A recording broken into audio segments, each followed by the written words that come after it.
আমরা সপ্তম শ্রেণীর দ্বিতীয় পর্যায়ক্রমিক মূল্যায়নের গণিতে 16 নম্বর স্কুলের অঙ্কগুলো দেখব। একের আয়তে দিয়েছে একটি বাস 18 কিলোমিটার পথ যায় 30 মিনিটে, বাসটির গতিবেগ কত মিটার পার সেকেন্ড হবে। তাহলে 30 মিনিটে যাচ্ছে 18 কিলোমিটার, তাহলে 30 মিনিট মানে 30 গুণ 60 সেকেন্ডে যাচ্ছে 18 গুণ 1000 মিটার, তাহলে 1 সেকেন্ডে যাচ্ছে 18 গুণ 1000 বাই 30 গুণ 60, তো কাটাকুটি করে হচ্ছে 10 মিটার, তাই গতিবেগ হবে 10 মিটার পার সেকেন্ড, মানে বিয়ের দাগের অঙ্ক, বিয়ের দাগের অ্যান্সারটা। দুয়েতে দিয়েছে সি স্কোয়ার প্লাস কেসি প্লাস 1/25 পূর্ণবর্গ হবে যখন কের মান হবে। তাহলে আমরা দেখো সি স্কোয়ার প্লাস কেসি প্লাস 1/25কে যদি সূত্রের আকারে লিখতে যাই, তো সেখান থেকে আমরা পাচ্ছি এখানে c square plus 2 into c into 1/5 plus 1/5 square, মানে c square plus 2/5 c plus 1/5 square. তাহলে এখানে কের মান কোনটা হচ্ছে প্লাস 2/5। আবার এটা যদি আমরা এইভাবে লিখি যে c square minus 2c into minus 1/5 plus minus 1/5 square, তো সূচক যখন জোড় সংখ্যা হয় তখন মাইনাসের গুণফলটা প্লাস হয়ে যায়, তো এখানে প্লাস 1/25 হয়ে বেরোবে, আর এই মাইনাসে মাইনাসে প্লাস হয়ে যাচ্ছে, তো সেখানে আমরা পাচ্ছি c square minus 2/5 into c plus minus 1/5 whole square. তার মানে এখানে কের মান আসছে মাইনাস 2/5, তাই কের মান হতে পারে প্লাস মাইনাস 2/5, মানে ডি এর দাগের অ্যান্সারটা। তিনে দিয়েছে কোনটি ত্রিভুজের সর্বসমতার সূত্র নয়। দুয়ের আয়তে আছে দুটি ধনাত্মক সংখ্যার একটি অপরটি দ্বিগুণ, সংখ্যা দুটির গুণফল 2 পূর্ণ 17 32 হলে সংখ্যা দুটি কী কী। তো আমি একটা সংখ্যা এক্স ধরেছি, অপর সংখ্যা 2x, তাহলে শর্তানুসারে 2x স্কোয়ার সমান 2 পূর্ণ 17 32, তাহলে এটা 2x স্কোয়ার সমান হচ্ছে 81/32, তাহলে x স্কোয়ার সমান হবে 81/32 গুণ 2, মানে 81 64, তাহলে x সমান হবে √ 81 64, মানে 9/8। তাহলে x যদি 9/8 হয় তাহলে 2x সমান 9 ইন্টু 2/8, তাহলে কাটাকুটি করলে 9/4। এবার এটা অপ্রকৃত আছে, মিশ্রই নিয়ে যেতে পারো। দুইতে দিয়েছে একটি ট্রেন 210 মিটার এবং 122 মিটার দীর্ঘ দুটো সেতু যথাক্রমে 25 সেকেন্ড 17 সেকেন্ডে অতিক্রম করছে, ট্রেনটির দৈর্ঘ্য এবং গতিবেগ কত। তাহলে কোনো ট্রেন যখন সেতু অতিক্রম করে তাহলে সে তার নিজের দৈর্ঘ্য প্লাস সেতুর দৈর্ঘ্য যায়, তাই 25 সেকেন্ডে যাচ্ছে 210 মিটার ইন্টু নিজের দৈর্ঘ্য, আর 17 সেকেন্ডে যাচ্ছে 122 মিটার প্লাস নিজের দৈর্ঘ্য। এখানে লিখে দেবে বিয়োগ করে পাই,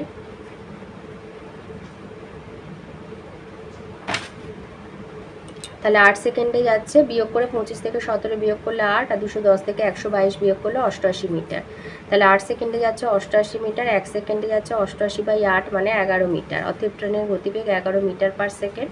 তাহলে 1 সেকেন্ডে যাচ্ছে 11 মিটার, এবার আমি এখানে 25 সেকেন্ড নিয়েছি, তাহলে 25 সেকেন্ডে যাচ্ছে 275 মিটার।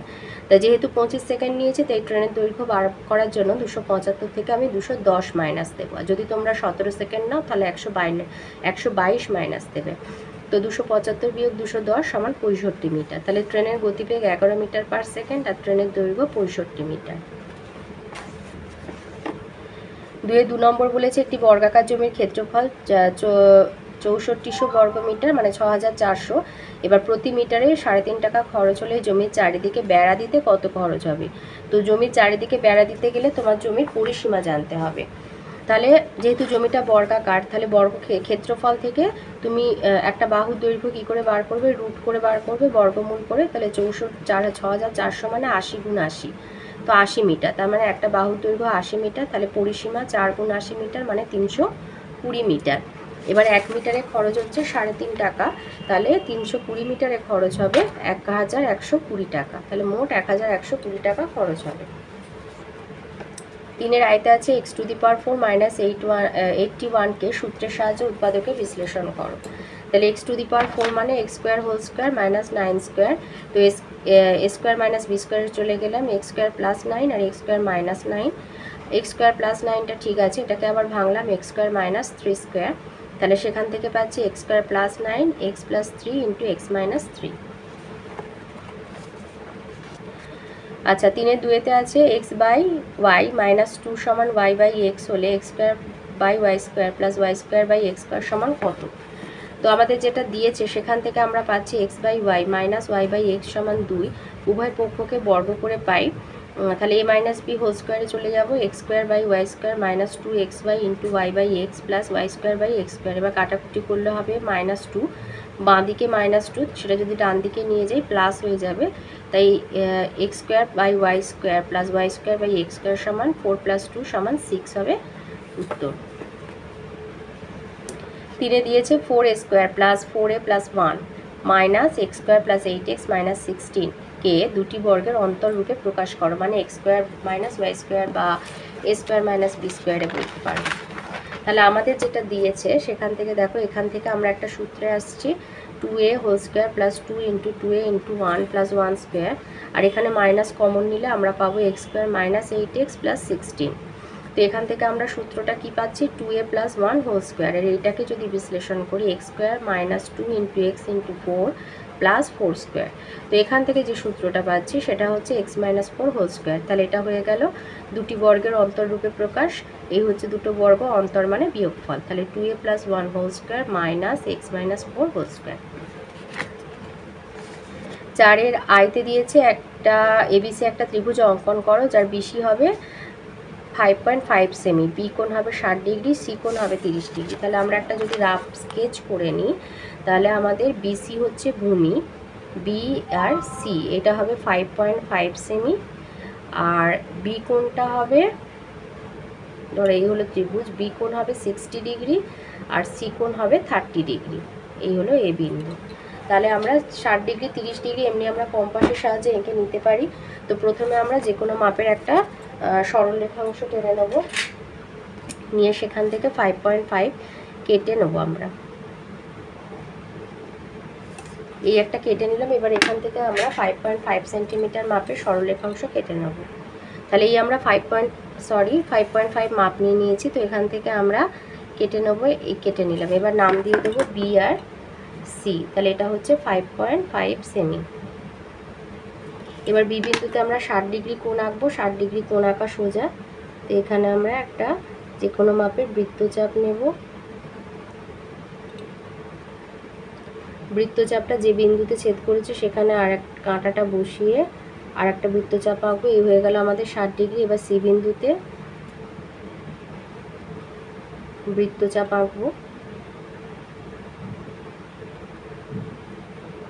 এই হলো 60 ডিগ্রি। এবার এটাকে আমরা সমদ্বিখণ্ডিত করে দেবো, করে দিলে পাবো 30 ডিগ্রি। এবার জুড়ে দেবো আমরা, এই হচ্ছে বি বিন্দু, এখানে হলো 60 ডিগ্রি, আর এইটা জুড়ে দিলে আমরা পেয়ে যাব 30 ডিগ্রি।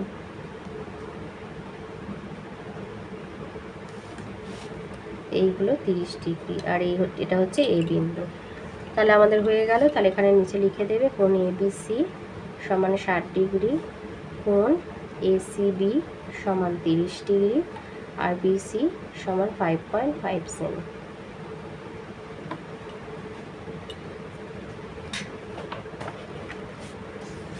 চারে 2 নম্বর বলেছে যে এবিসি একটা সমকোণী ত্রিভুজ অঙ্কন করতে বলেছে, যার অতিভুজ এবি হবে 7 সেন্টিমিটার, এই কোণটা হবে 30 ডিগ্রি। সমকোণী বলেছে, তার মানে একটা কোণ 90 ডিগ্রি হবে। তো আমরা প্রথমে 7 সেন্টিমিটার মাপের সরলরেখাংশ টেনে নেব, টেনে নিয়ে এবারে আমরা রেখে দিয়েছি টেনে। এবারে আমরা প্রথমে যে কোনো মাপের একটা রেখাংশ টানবো।